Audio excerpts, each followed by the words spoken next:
All right, everyone, we are back, and let's go ahead and let's continue to work, and let's see if we can look at the response of a system based on pole locations. But one more, basically a mass with no friction and an impulse function here. So there's an input function, there's no friction, it's just a mass that I'm basically pushing. Um, it's going to basically move with some velocity here. So we can actually do our sum of the forces, apply Newton's second law. We get our input, our output. We can write our Planck function. And assuming, again, Dirac delta input, our system response will look something like this. And we can actually do that here. We can just say, that's our Planck function. Our zeros, there are no zeros. Our poles, there are no poles. So our response is just a flat response. So we've kind of seen, before we kind of get into looking at it, so we know if I have a pole, if I have a system where the poles are real and negative, I'm going to get an exponentially decaying response.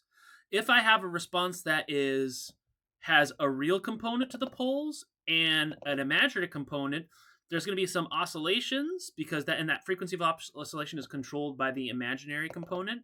And then the real response, or the decay, the exponential decay, is controlled by the real parts of the poles. If I have a system where the poles are completely imaginary, I'm just going to get an oscillatory response, no decay, resonant-like response, kind of basically. Anyways, don't give away the key there. Actually, not a resonant-like response. Excuse me. That is incorrect because they will actually go off to infinity unstable. But anyway, and then finally, if there's no poles, then I'm going to get a response that is, or if the pole is, if the pole is 0, and that's important. So if the pole is 0, I'm just going to get a flat response. So if there's no imaginary, no real component either.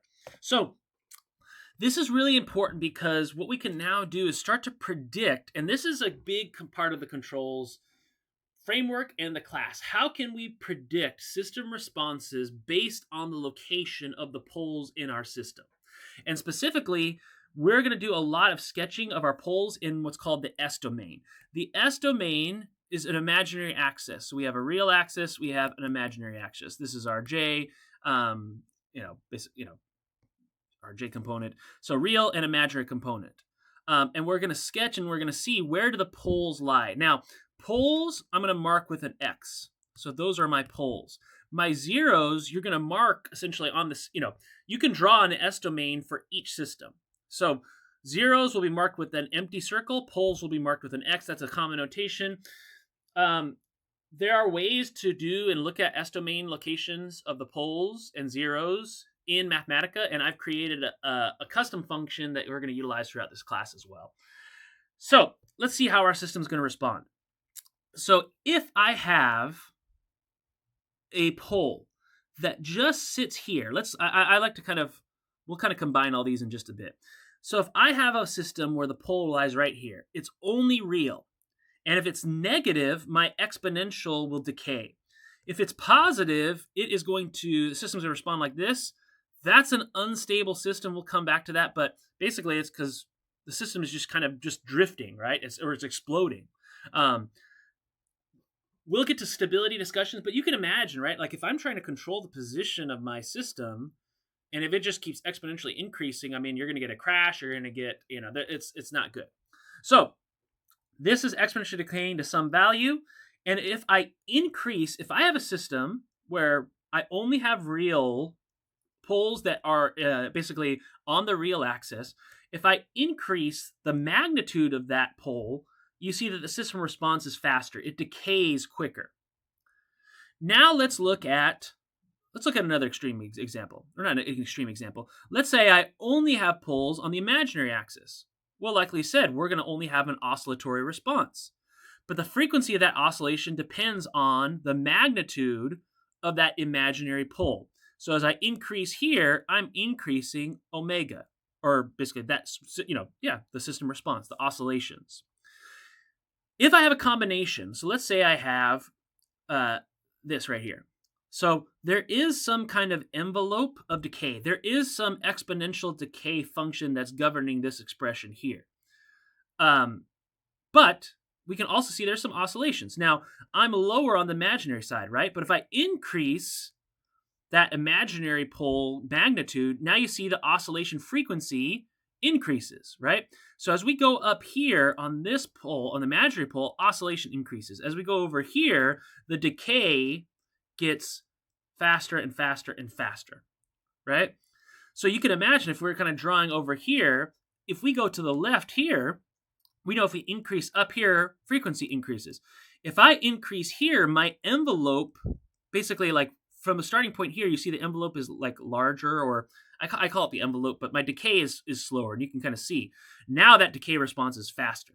And if we were to kind of draw out something here, you could imagine, well, it's going to look like this. It's still going to get into decay fast, but there might be kind of some like, some little fluctuations here. But you'd have a faster decay, right? Or a faster system response. So it'd be here, and then there'd still be, and then down, something like that. And you can describe it in words. You're going to have there are some problem set questions where you're going to be asked to essentially draw and basically look at these. So this is essentially our map of how the system will respond in that S domain. Now, the last thing that we're going to talk about is the zero effect on the system response. We haven't really had a system where there's zeros. So let's look at this transfer function. We know we have two real poles, so we already know the system is going to respond to something like this, right? We have -2, -6, so I probably have something that looks, just an exponential decay, right? And there's going to be two components, right, in this, there's going to be two exponentials essentially corresponding to both of those. So actually we can kind of take a peek at it. Or we should expect that, right? So if I had a function, and actually we can look at this like so. So let's say, where's my example? Here we go. So if I did, actually we can kind of see this. If I had a system that looked like this, I would expect, make sure you can kind of see it here. I would expect a system response with two different exponential terms, right? And we can kind of see that in the system response of the inverse Laplace transform. Here we go. But because we have a zero, you see that we don't have that other term. Now that's quite interesting. Why is that? Well, when you have a zero, so we have two real poles, but we also have a zero at s equals -2 that sits right on top of those poles. So if we were to look in the S domain, so imaginary, real, I'd have a pole at -6, I'd have a pole at -2, but I'd also have a circle here on -2. When you have that zero, it effectively negates and removes this.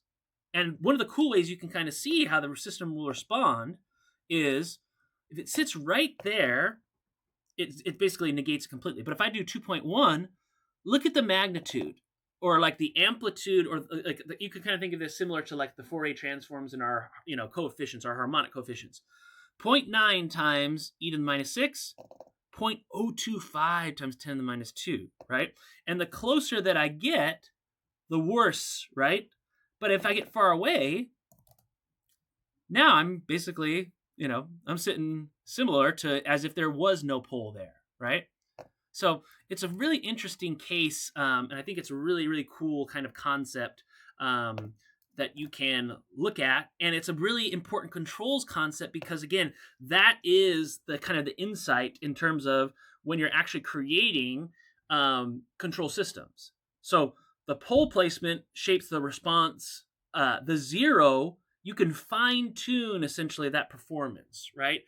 I can negate those different oscillations, and we can kind of see how the system looks like. If I were to plot this, I can do plot y t from 0 to 10. Plot range all. So if I plot this versus, I can look at this. I'm just going to look at this here. you can see a very different response, right?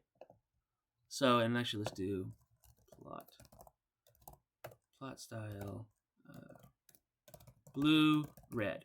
So blue is my system without the poles, right? That's my first function. That's this one here. This is my response with that pole. So again, you're eliminating a lot of kind of like the transient behavior. Again, these are two very different, types of responses for that function. So to me, this is super cool. It's a really awesome way, and we can even let's take it to that's the extreme example. Let's do 2.3, or let's say like 2.5. How about that? Let's do one more. I'm just into this right now. Let's do here, and then let's put it blue, red, green.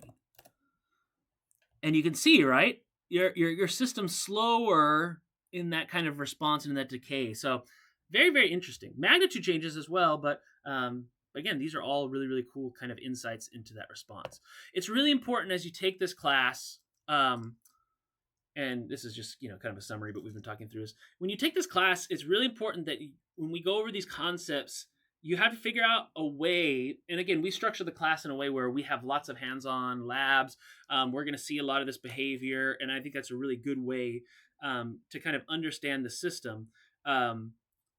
However, it's really, really important that you kind of go on your own to figure out a way. And for me, and you're going to see this throughout the videos, I really tend to like to see the visual response of the system. So I like to plot it. I like to do those things. Maybe you want to look at it mathematically. Maybe you want to calculate, other ways that you can kind of get some insight. But it's really important that you do that.